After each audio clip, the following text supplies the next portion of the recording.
अऊज़ु बिल्लाहि मिनश्शैतानिर्रजीम बिस्मिल्लाहिर्रहमानिर्रहीम इन्नल हम्दुलिल्लाहि तआला नहमदुहु व नस्तईनु बिहि व नस्तगफिरुहु व नऊज़ु बिल्लाहि मिन शुरूरि अनफुसिना मिन सय्यिआति अमालिना मन यहदिहिल्लाहु फला मुदिल्ल लहु व मन युद्लिल फला हादिय लहु व अशहदु अन ला इलाहा इल्लल्लाहु वहदहु ला शरीका लहु व अशहदु अन्न मुहम्मदन अब्दुहु व रसूलुहु सल्लल्लाहु अलैहि वसल्लम।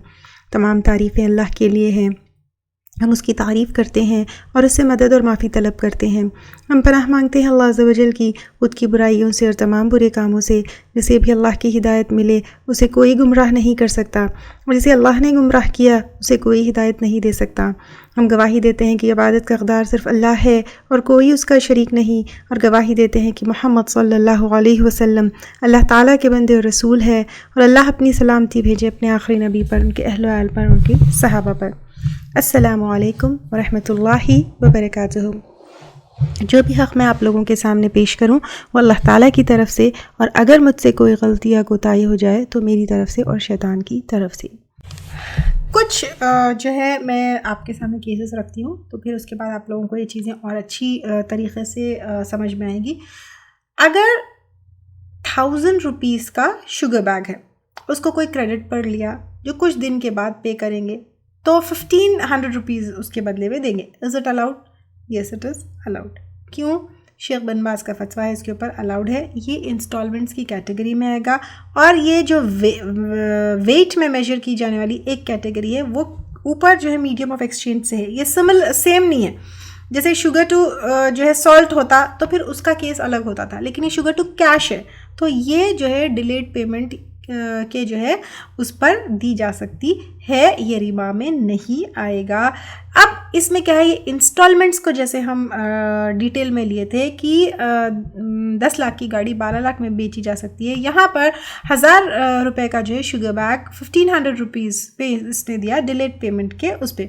ये बायर एंड सेलर दोनों का फ़ायदा है। आप सल्लल्लाहु अलैहि वसल्लम से साबित है। आप सल्लल्लाहु अलैहि वसल्लम ने एक दफ़ा अब्दुल्ला बिन अम्र बिन अल-आस को एक फ़ौज तैयार करने को कहा ताकि वो एक ऊँट ख़रीदे, जिसके बदले में उन्होंने बाद में 2 ऊँट देने का जो है वादा किया था। तो एक के बदले बाद में 2 ऊँट देने का वादा किया था, तो फिर ये जो है अलाउड है। कुरान में भी आता है, या अय्युहल्लज़ीना आमनू इज़ा तदायनतुम बिदैनिन इला अजल मुसम्मा फक्तुबू, यानी तुम जब जो है ख़रीदो फरोख्त करो एक मुद्दत के लिए, यानी अगर डिलेड पेमेंट पर या डिलेड जो है डिलीवरी के ऊपर जो है तुम लोग कोई ख़रीदो फरोख्त करो तो फिर तुम क्या करो, उसको लिख लो, यानी जो टर्म्स एंड कंडीशंस है उसको लिख लो। ये बैस सलम अभी हम नहीं लिए, तो ये मैं बाद में आपको इसको डिटेल में जो है एक्सप्लेन करूँगी। बैअ सलम क्या है, आपको पेमेंट पहले हो जाती है, डिलीवरी बाद में होती है, इसको मैं डिटेल में बाद में एक्सप्लेन करूँगी।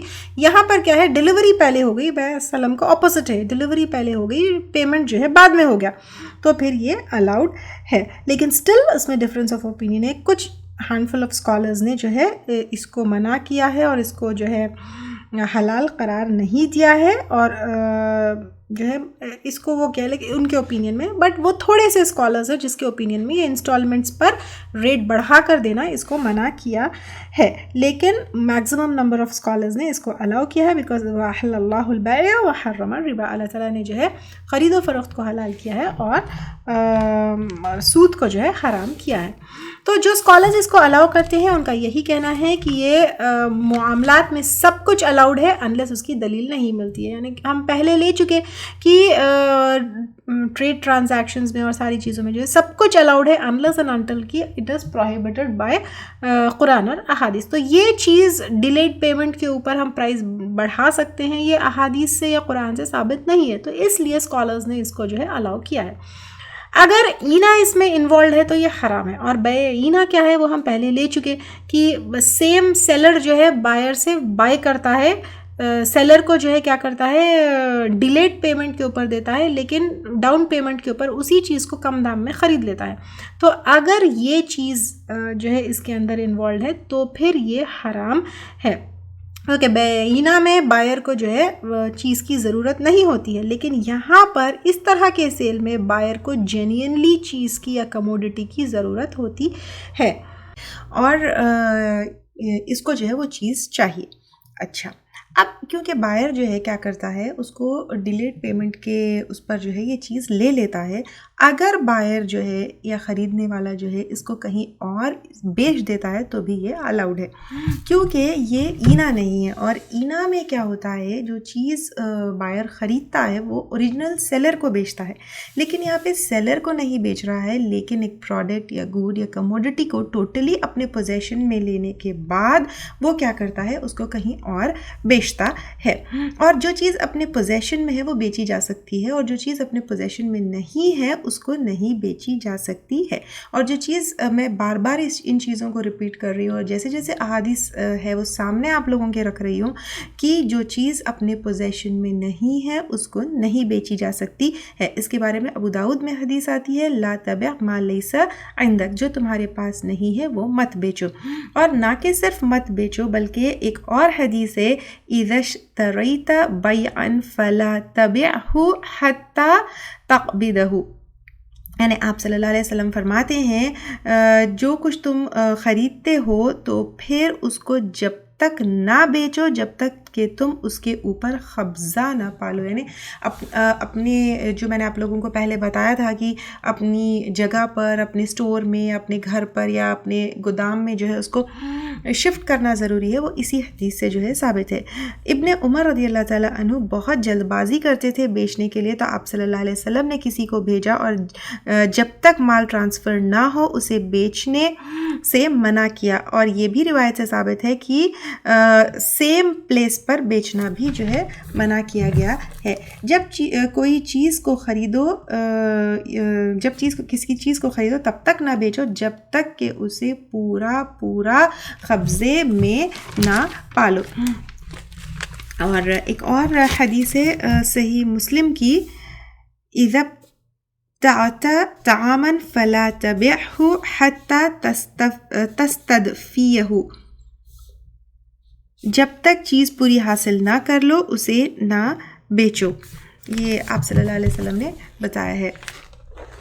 एक और सही मुस्लिम की हदीस है कि वो कोई भी चीज़ को जब तक ना बेचे जब तक के हत्ता यकतालहु, ये भी एक जगह आता है, जब तक कि तुम उसको वे ना कर लो, यानी अपने पास वो चीज़ को हासिल करने के बाद उसको वे करना है। और नेचुरली अगर कोई मेजर करने वाली चीज़ है तो उसको मेजर और वे कर कंफर्म कर लेना है, उसके बाद आगे जो है उसको बेचना है। तो यहाँ पर इन चीज़ों से ये पता चलता है।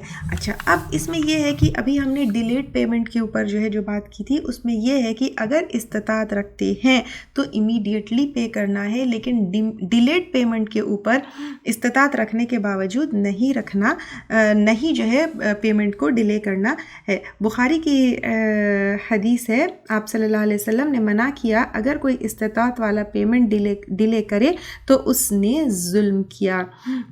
हदीस आती है, मतलुल गनी जुल्मुन, यानी अगर कोई इस्तात रखता है और पेमेंट को डिले करता है तो फिर वो उसने जुल्म किया। तो फिर इसलिए जो है अगर इस चीज़ की इस्तात है कि डाउन पेमेंट करके ले सकते हैं इंसान, तो फिर पेमेंट को डिले कर इंस्टॉलमेंट्स में लेना जायज़ नहीं है।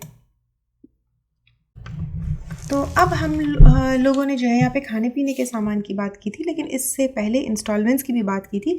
तो इन्हीं कंडीशंस में घर, गाड़ी या कोई भी चीज़ ज़्यादा प्राइस में ख़रीदी जा सकती है, लेकिन इनके कंडीशंस क्या है, बेचने वाला ओनर हो, रेट जो है अगर और ज़्यादा पेमेंट में डिले हो तो फिर रेट इंक्रीज़ नहीं होना चाहिए, और फिर डिलेड पेमेंट जिसमें अलाउड नहीं है वो स्पेसिफाई कर दी गई है चीज़ें, जैसे गोल्ड, सिल्वर और करेंसी, इन चीज़ों में जो है डिलेड पेमेंट अलाउड नहीं है। और फाइनल प्राइस एंड कंडीशन मालूम होनी चाहिए। और फिर रेट अगर बढ़ना ऐसे नहीं चाहिए कि अगर पेमेंट के टाइम के हिसाब से, यानी और डिले हो गया या 2 महीने का 4 महीने कर दे तो इतने % बढ़ेगा, इस तरह नहीं होना चाहिए। फाइनल प्राइस जो है स्पेसिफाई कर उतना ही प्राइस जो है फाइनली लेना चाहिए। तो फिर इसमें जो है ये चीज़ अलाउड है। ठीक है, तो डिलेड पेमेंट जो है सुन्नत से साबित है, लेकिन किन चीज़ों पर डिलेड पेमेंट जो है नहीं की जा सकती है। एक, गोल्ड अगर आप ख़रीद रहे, सिल्वर आप ख़रीद रहे या करेंसी एक्सचेंज में जो है कोई मामला कर रहे हैं, तो इसमें जो है क्या हो सकता है, डिलेड पेमेंट नहीं हो सकती है। आपको तब का तब ऑन द स्पॉट पे करके जो है लेना है। अच्छा, ये जो आइटम्स है जिसको 2 कैटेगरीज में डिवाइड किया गया था, एक मीडियम ऑफ एक्सचेंज और एक जो है वेट में लेने वाली जो चीज़ें हैं। तो अगर ये वेट में लेने वाली, वेट या वॉल्यूम में लेने वाली जो चीज़ें, वीट, बार्ली, डेट्स, सॉल्ट, अगर इनको कैश में आप ले रहे हैं तो डिलेड पेमेंट पे लिया जा सकता है। और इसकी दलील ये है कि आप सल्लल्लाहु अलैहि वसल्लम ने कुछ बार्ली एक यहूदी से डिलेड पेमेंट पर लिया था, जिसकी कीमत उनको बाद में अदा करना था, और उसके पास ज़िरहा जो है रहन रखवाई थी। तो सेम कैटेगरी में आपस में अगर एक्सचेंज कर रहे हैं तो क्रेडिट पर नहीं किया जा सकता है। यानी वीट, बार्ली, डेट्स और सॉल्ट आपस में बार्टर सिस्टम में एक्सचेंज हो रहा है, तो फिर इनको डिलेड पेमेंट, डिलेड उस पर जो है नहीं, या फिर क्रेडिट पर नहीं लिया जा सकता है। लेकिन इनको जो है अगर आप मीडियम ऑफ एक्सचेंज से जो है ले रहे हैं, यानी नेचुरली हम पैसे देकर या फिर कैश देकर लेते हैं, तो फिर ये किया जा सकता है। I hope this is clear for you all now. अच्छा, क्या कोई डिलेड पेमेंट के बदले बहुत ज़्यादा प्राइस बढ़ा सकते हैं? जैसे 1000 रुपये की चीज़ है, उसको 1800 या 2000 में जो है कर सकते हैं। हाउएवर अल्लाह ताला ने ऐसी कोई जो है, या फिर आप सल्लल्लाहु अलैहि वसल्लम ने ऐसी कोई लिमिट नहीं लगाई है, लेकिन इसके अंदर हमने फ़िल्टर्स में देखा था, राइट? तो जुल्म का फैक्टर होगा, इजी गोइंग होना नहीं होगा, मर्सिफुल होना नहीं होगा। तो फिर इससे क्या होगा, अल्लाह ताला ने कोई लिमिट नहीं लगाई है। जैसे आप लोगों ने कभी सुना होगा कि प्रॉफिट भी इतना लेना जितना आटे में नमक है, ऐसा तो ऐसी कोई दलील नहीं है कि आटे में नमक जितना प्रॉफिट लेना या कुछ भी लेना, लेकिन इसमें फिर जुल्म के, ईजी गोइंग ना होने के, मर्सिफुल ना होने के फैक्टर्स आ जाते हैं। और फिर सही बुखारी की हदीस है, आप सल्लल्लाहु अलैहि वसल्लम ने कहा, रहिमल्लाहु रजुलन, अल्लाह ताला जो है रहम करे उस इंसान के ऊपर, समहन इज़ा बआ व इज़श्तरा, जो ख़रीदो फ़रोख्त में लीनियंट हो। यानी आप सल्लल्लाहु अलैहि वसल्लम ने एक दुआ की तरह की थी कि अल्लाह ताला उसके ऊपर रहम करे जो ख़रीदो फ़रोख्त में जो है लीनियंट हो, ने ईजी गोइंग हो। हम जो पहले भी ले चुके थे, तो किसी को जो है किसी चीज़ की ज़रूरत है और उसके पास अभी माल नहीं है, वो डिलेड पेमेंट के ऊपर जो है इस शर्त पे ले रहा है, और हम उसके ऊपर, हालांकि इसकी कोई लिमिट नहीं है, लेकिन हम उसका अनड्यू एडवांटेज लेते हुए उसको जो है परेशान नहीं कर सकते, या फिर उस की जो है रहम का वो नहीं दिखाते हुए बहुत ज़्यादा प्रॉफिट जो है हम नहीं रख सकते हैं, क्योंकि अल्लाह ताला ने भी फरमाया है कि तावनु अलल बिर्रि वत्तक़वा वला तावनु अलल इस्मि वल उद्वान। और जैसे मैं अभी आपको बताई कि प्रॉफिट की कोई लिमिट नहीं है, यानी आप 10% रखना है, 20% रखना है, 50% रखना है, या जो कुछ भी रखना है। तो आप जब कोई चीज़ का प्राइस फिक्स करते हैं तो सबसे पहले ये याद रखिए कि उसमें किसी के ऊपर जुल्म नहीं होना है, ठीक है? अगर जुल्म हो रहा है तो बहुत गलत है। सेकेंडली, मार्केट प्राइस से बहुत ज़्यादा नहीं रखना है, क्योंकि ये हम पहले भी ले चुके हैं कि मार्केट प्राइस से के बराबर हमको रखना है। थर्ड, किसी का जो है अनड्यू एडवांटेज हमको नहीं लेना है।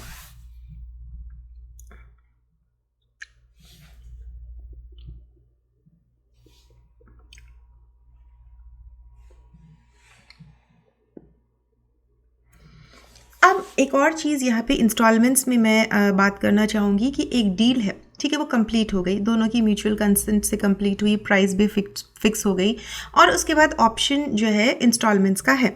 और फिर इंस्टॉलमेंट के ऑप्शन में जो चीज़ है उसको, सपोज से कार है, कार ख़रीदी जा रही है, ठीक है, वो कार ये तय हुआ कि इंस्टॉलमेंट्स पूरे होने के बाद जो है बायर लेगा, और अभी वो लेकर नहीं गया था क्योंकि एज अ सिक्योरिटी उसने जो है वो चीज़ रखवाई थी। तो इसमें बायर या सेलर दोनों को भी हक़ नहीं है कि वो डील को कैंसिल करे, क्योंकि डील कैंसिल करने के जो ऑप्शंस हम देखे थे, तो यहाँ पर क्योंकि डील पक्की हो गई थी, सिर्फ जो है डिलेड पेमेंट है, तो फिर इन कंडीशंस में दोनों में से किसी को भी डील कैंसिल करने का हक़ नहीं है। गोल्ड की डीलिंग्स में मैं कुछ इंपॉर्टेंट पॉइंट्स जो है यहाँ पर डिस्कस करना चाहती हूँ।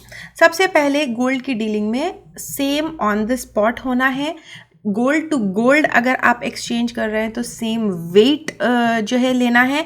गोल्ड टू कैश अगर आप एक्सचेंज कर रहे हैं तो on the spot same sitting hand to hand जो है लेना है। आई होप जो है मैं क्लियर हूँ कि गोल्ड की जो ख़रीदो फरोख्त होती है तो वो ऑन द स्पॉट होना है, ठीक है। अगर आप पैसे देकर या कैश देकर गोल्ड ले रहे हैं तो भी ऑन द स्पॉट होना है, सेम सिटिंग में होना है, हैंड टू हैंड होना है।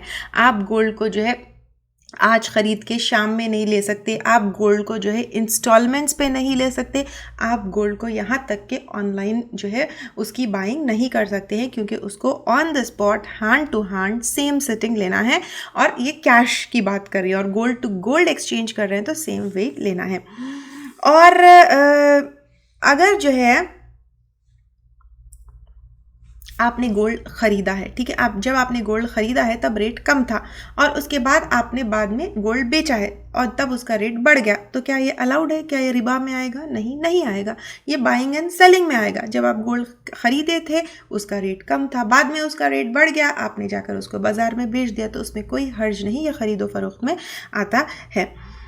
अच्छा, अगर यूजुअली ये होता है कि अगर कोई गोल्ड घर दिखाने के लिए ले गए, जैसे कोई आदमी है या हम भी है, हम क्या करते हैं, गोल्ड सेट का डिज़ाइन है या कोई चीज़ है तो वो घर में कोई जैसे कोई बड़े है या घर में कोई है जो दुकान तक नहीं आ सकते, उनको दिखाने के लिए हम जो है लेकर जाना चाहते हैं गोल्ड।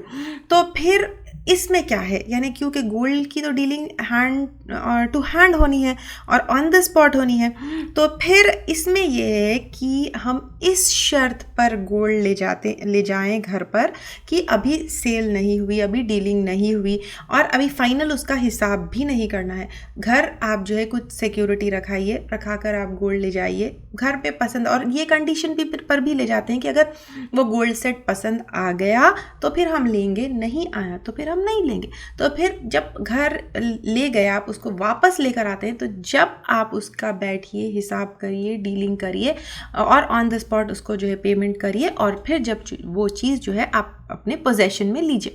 जब घर दिखाने के लिए किसी को लेकर जाते हैं तो वो आपकी चीज़ नहीं होती है, वो आप जो है अभी सेलर की ही होती है और आप बतौर अमानत जो है उसको घर ले जाते हैं। कोई गोल्ड की ज्वेलरी जो है एक्सचेंज करने के लिए लेकर गए, तो ज्वेलर क्या करता है, हिसाब करता है कि इसको ख़रीदने के बाद इतना अमाउंट आएगा और उसका अमाउंट कैलकुलेशन में जो है वो पुराने गोल्ड का हिसाब लगाता है, फिर नए गोल्ड का हिसाब लगाता है, लगाकर जो है डिफरेंस जो अमाउंट होता है वो पे करने के लिए बोलता है। इसका क्या है, this is also not allowed, क्योंकि आप कोई भी सेलर से पूछ लीजिए कि आप उसको कहेंगे कि अब मैं, यानी जब हिसाब करते हैं, हिसाब करने के बाद आप कहेंगे ओके फाइनल, मैं जो है अब ये जो चीज़ नए लेने वाले का हिसाब है मैं वो कैंसिल करती हूँ, मुझे वो नहीं चाहिए, आप सिर्फ इस पर जो अमाउंट लिख दिए थे वो मुझे कैश दे दीजिए। No seller will agree upon it, क्योंकि वो जो हिसाब करता है वो इस नीयत से करता है कि आप उसके पास से नया गोल्ड ले रहे हैं, तो ये अलाउड नहीं है। और वैसे भी क्योंकि कैश आपके हाथ में नहीं आया था तो फिर ये आपका नहीं हुआ, और वैसे भी दो सेल को एक कॉन्ट्रैक्ट में जो है नहीं करना है आपको, तो इस तरह नहीं करना है आपको। पहले आप गोल्ड बेच दीजिए, उससे कैश ले लीजिए और उसके बाद जो है हिसाब करके क्या करिए, अपना गोल्ड लीजिए, नया गोल्ड जो भी लेना है लीजिए। अच्छा, एक और कंडीशन ये हो सकती है कि आपको गोल्ड पसंद आ गया, डील कंप्लीट हो गई, हिसाब भी हो गया, जब आप पेमेंट करने जा रहे हैं तो क्या आपको जो है कैश थोड़ा कम पड़ गया, आप उससे कहेंगे मैं 1 घंटे 2 घंटे या शाम में आकर देता हूँ, तो is it allowed? No, this is not allowed. आपको तभी का तभी पेमेंट करना है, सेम सिटिंग में करना है, हैंड टू हैंड करना है। अब अगर आपके पास कैश कम पड़ गया तो फिर आप कहिए कि I am sorry, I can not do this deal now, मेरे पास कैश कम हो गया है, मैं शाम में या कल या जब भी आना है मैं आऊँगा। फिर नई डील करिए, नया हिसाब करिए और उसके बाद जो है आप वो गोल्ड लीजिए। गोल्ड टू गोल्ड एक्सचेंज में मेकिंग चार्जेस लगाते हैं, तो ये एक्स्ट्रा अमाउंट अलाउड है या नहीं अलाउड है? अगेन मैं यही कहूँगी कि गोल्ड टू गोल्ड जब आप एक्सचेंज कर रहे हैं, कभी मेकिंग चार्जेस के हिसाब से लगाते हैं, कभी जो है सेलिंग एंड बाइंग के हिसाब से जो है कुछ डिफरेंस आता है, किसी भी तरह से हिसाब में आप कम गोल्ड देकर ज़्यादा गोल्ड ज़्यादा गोल्ड देकर आप कम गोल्ड ले रहे हैं, या फिर इस तरह का एक्सचेंज हो रहा है जिसमें इक्वल वेट एक्सचेंज नहीं हो रहा है, भले ही वो मेकिंग चार्जेस के उससे हो या भले ही वो जो है difference in buying and selling rates हो, कोई भी नाम उसको दे लीजिए आप, ये अलाउड नहीं है unequal amount of gold exchange करना। तो इसलिए पहले गोल्ड जो है आप कैश के बदले बेच दीजिए और उसके बाद उस कैश से जो आपको नया गोल्ड लेना है लीजिए। हालांकि इसमें हमारा थोड़ा नुकसान होगा, लेकिन वो आखिरत के नुकसान से बहुत कम नुकसान है। क्रेडिट और इंस्टॉलमेंट्स पर गोल्ड और सिल्वर लेना जायज़ नहीं है।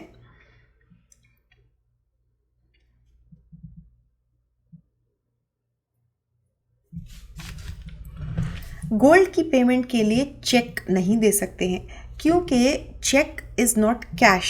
चेक क्या है? सिर्फ प्रोमिसरी नोट है जो कैश आप लेटर ऑन होगा, यानी चेक जो है कैश कब होता है? बाद में जो है होता है।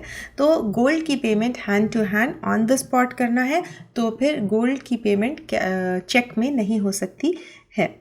थोड़ा एडवांस देकर गोल्ड साइड में रखने के लिए हम कहते हैं, तो ये भी सही नहीं है, क्योंकि गोल्ड अब आप जब ले रहे हैं, जब डीलिंग हो रही है, तो ऑन द स्पॉट तभी का तभी होना है।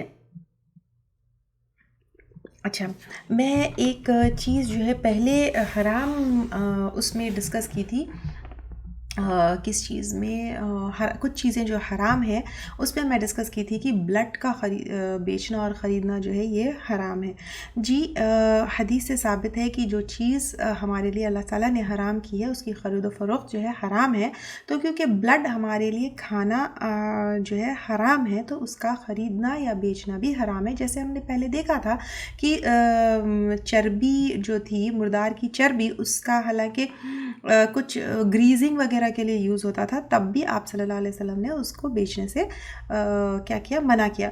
तो ब्लड डोनेट किया जा सकता है, और ब्लड जो है वैसे भी कैसे सर्कमस्टेंसेस में इंसान को ज़रूरत पड़ती है हम सबको मालूम है।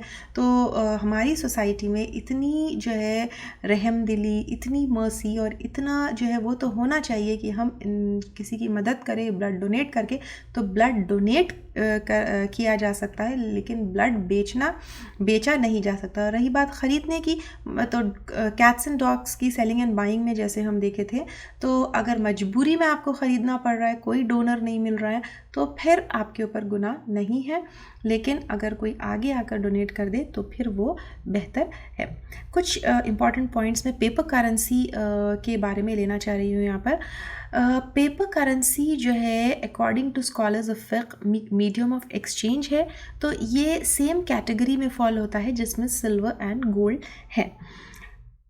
पेपर करेंसी की वैल्यू है जैसे गोल्ड और सिल्वर की वैल्यू है, इसीलिए पेपर करेंसी के ऊपर ज़कात भी है। और रिबा के जो रूलिंग्स है, बोथ रिबाल फद्ल और रिबा नसिया, दोनों जो है पेपर करेंसी के ऊपर अप्लाई होते हैं। पेपर करेंसी जो है डिफरेंट टाइप्स की कंसिडर होगी। जैसे गोल्ड अलग टाइप की अलग कैटेगरी है, सिल्वर अलग कैटेगरी है, राइट। तो गोल्ड टू गोल्ड एक्सचेंज करने के रूल्स अलग है, गोल्ड टू सिल्वर एक्सचेंज करने के रूल्स अलग है। उसी तरह पेपर करेंसी में हर एक करेंसी अलग अलग कैटेगरी में आएगी। जैसे सऊदी रियाल्स एक कैटेगरी में है, डॉलर्स एक इंडिपेंडेंट कैटेगरी है, रुपीज़ एक इंडिपेंडेंट कैटेगरी है, दिरहम्स एक इंडिपेंडेंट कैटेगरी है। जैसे गोल्ड एंड सिल्वर अलग अलग कैटेगरी है। समझ में आई बात आपको? जैसे गोल्ड अलग चीज़ है, सिल्वर अलग चीज़ है, तो करेंसी में भी डॉलर, दिरहम, रियाल, रुपी, ये सब यूरो, ये सब अलग अलग कैटेगरीज में आएंगे। तो जैसे गोल्ड टू गोल्ड के एक्सचेंज में जो रूलिंग आएगी तो वो रियाल टू रियाल के एक्सचेंज में रूलिंग आएंगी। गोल्ड टू सिल्वर के एक्सचेंज में जो रूलिंग है वो रियाल टू रुपी के जो है एक्सचेंज में रूलिंग है। तो currency to currency delayed payment पर नहीं हो सकती है। जैसे रियाल्स को रुपीज़ में आप जैसे रियाल देना है रुपीज़ लेना है तो वो भी कैसे लेना है, ऑन द स्पॉट लेना है। Got my point. जैसे आप अभी मैं आपको बताई गोल्ड आप पैसे देकर गोल्ड ले रहे हैं तो इसको डिलेड पेमेंट पर नहीं ले सकते, इसको on the spot hand to hand लेना है। सिमिलरली आप रियाल दे रहे हैं और रुपीज़ जो है आप एक्सचेंज कर रहे हैं तो उसको भी at that time hand to hand on जो है ऑन द सेम स्पॉट लेना है, डिलेड पेमेंट के ऊपर नहीं ले सकते। यानी अब आप रियाल दिए 1 घंटे 1 दिन या 2 दिन कुछ टाइम के बाद जो है एक्सचेंज में रुपीज़ नहीं ले सकते हैं, ऑन द स्पॉट लेना है। देन रुपी टू रुपी के ऊपर या फिर रियाल टू रियाल जब एक्सचेंज कर रहे हैं तो फिर उसके ऊपर वही रूलिंग आएगी जो गोल्ड टू गोल्ड के ऊपर थी। यानी आप जो है रुपी टू रुपी एक्सचेंज करें, जैसे आपके पास जो है रुपी के नोट है तो आप या फिर यूजुअली बच्चे जो है कॉइन जमा कर लेते तो कॉइन देकर आपको नोट लेना है, या फिर आपके पास जो है 2000 के नोट है, आपको 100 के नोट चाहिए, 500 के नोट चाहिए, आप उसको एक्सचेंज कर रहे हैं तो ये रुपी टू रुपी का एक्सचेंज हुआ ना, तो इसमें इक्वल क्वांटिटी होना है। जैसे कि आप 2000 रुपये दे के 1800 नहीं ले सकते या 1800 दे के 2000 नहीं ले सकते। Getting my point. तो फिर ये रिबा होगा, ये रिबाल फजल होगा, क्योंकि इसमें इक्वल क्वांटिटी लेना ज़रूरी है। तो आप इसके अंदर एक तो ऑन द स्पॉट लेना है, डिलेड नहीं लेना है, हैंड टू हैंड लेना है एंड इक्वल क्वांटिटी लेना है। जैसे अगर आप कॉइन दे के नोट ले रहे हैं या नोट देकर कॉइन ले रहे हैं या तो 500 रुपए की नोट देकर 100 की ले रहे हैं। इसके अंदर एक और चीज़ याद रखें, फटी हुई नोट देकर जब अच्छी नोट ले रहे हैं तब भी जो है आप यूजुअली जो है वो नोट बैंक्स रहते हैं या इस तरह की दुकानें होते हैं जहाँ पे एक्सचेंज में क्या करते हैं, 500 की फटी हुई नोट है तो 500 की फटी हुई नोट देके आप क्या करते हैं, उसके बदले 400 रुपये लेते हैं। This is also not allowed, this is also गुनाह, ये भी जो है आपको रिबा में आएगा। और इसका सल्यूशन क्या है, जाइए वहाँ पर जो है आप क्यू में ठहरिए, आप फटा हुआ नोट देकर पूरा उसका अमाउंट आपको बैंक में मिलेगा। ठीक है। तो करेंसी जो है अगर डिफरेंट है तो फिर क्वांटिटी में जो है डिफरेंस आए या फिर अमाउंट में डिफरेंस आए तो फिर ये अलाउड है। तो रुपी टू रुपी अगर आप कर रहे हैं तो सेम अमाउंट होना चाहिए, रियाल टू रियाल आप कर रहे हैं तो आपको सेम अमाउंट होना चाहिए। लेकिन रुपी टू रियाल है या रुपी टू डॉलर है या रुपी टू दिरहम है या रुपी टू कोई और करेंसी है तो फिर इसमें अमाउंट में डिफरेंस आए तो फिर कोई हर्ज नहीं है, लेकिन ये सेम सिटिंग में होना है और हैंड टू हैंड होना है। जैसे 100 रियाल के बदले आप 1500 रुपये ले रहे हैं तो कोई इसके अंदर मसला नहीं है, ये क्वांटिटी में या अमाउंट में डिफरेंस आ सकता है और इसमें जो है क्या करना है, लेकिन सेम सिटिंग में होना है और हैंड टू हैंड होना है, डिलीट उस पर जो है नहीं हो सकता है। अच्छा, एक और चीज़, एक करेंसी में आप किसी को लोन दिए एंड रीपेमेंट जो है अनदर करेंसी में होना है तो क्या ये पॉसिबल है? तो अब ये है कि अभी तो हम बताएं कि पैसे टू पैसा जो है जो एक्सचेंज करते हैं, करेंसी टू करेंसी जो मनी टू मनी एक्सचेंज होता है वो जो है on the spot hand to hand होना है। What about loan? Loan is different, कर्ज जो आप देते हैं वो डिफरेंट है। ठीक है। तो अब इसमें क्या है, जैसे अगर आपके कोई फ्रेंड है या आपके कोई जानने वाले हैं, वो जो है आपसे कह रहे हैं कि रियाल में आपको जो है कर्ज मांगे और आपसे कहे कि मैं आपको रुपी में जो है लौटाऊंगी। तो अब इसका जो है इसमें क्या है, दो चीज़ें हैं, एक ये है कि कर्ज है और एक ये है कि एक्सचेंज है। दो सिनारियोज है, सिर्फ करेंसी एक्सचेंज है। ठीक है। अगर सिर्फ करेंसी एक्सचेंज है, वो कह रहे हैं कि मुझे जो है ना अब मेरे पास 500 रियाल है, आप इसके जो है मुझे जितने भी रुपीस बनते हैं दे दीजिए, तो वो ऑन द स्पॉट होना है।